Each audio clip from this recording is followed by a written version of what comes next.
அடப்பாவியலா, ஒரு ஹெட்லைட் டிசைனை மாத்துறதுக்கு இது புத்தம் புதிய புது மாடல் சொல்லிட்டு மனசாட்சி இல்லாம புழுவுறீங்க. Hello my dear great warriors, ஏற்கனவே இருந்த ஃபீச்சர்ஸ் எல்லாம் கட் பண்ணிட்டா இது புது மாடல் ஆயிடுமா? ஆக்குறானுங்களே யமஹா, ஆக்குறானுங்களே. தேவையில்லாத ஆணியை புடுங்குறேன்னு சொல்லிட்டு மெயினான ஆணியை புடுங்கி விட்டு காசை வேற குறைச்சிருக்காங்க. இந்த கூத்தெல்லாம் ரீசெண்டா லான்ச் ஆன FC Braveல தான் அரங்கேற்றம் பண்ணிருக்கு நம்ம யமஹா.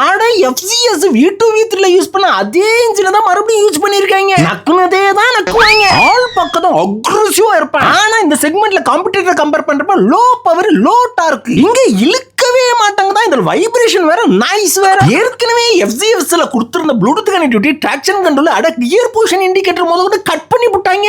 ஆட ஒப்பன பக்தா ஆயா பாத்தீங்களா? ஒண்ணும் கட்டாது பழைய LCD டிஜிட்டல் மீட்டர் தான். ஆமா, ஒன்னும் டியூவல் சேனல் ABSல இருக்கா, இவன் சிங்கிள் சேனல் ABS தான். சீட்டும் சரியில்லை, சஸ்பென்ஷனும் சரியில்லை. மொத்தத்துல performance, features, safety purpose, quality எதுவும் சரியில்லாதது நம்ம ரேவ். புது ஆளுங்க சப்ஸ்கிரைப் பண்ணிக்கோ, பழைய ஆளுங்க லைக் பண்ணிக்கோ.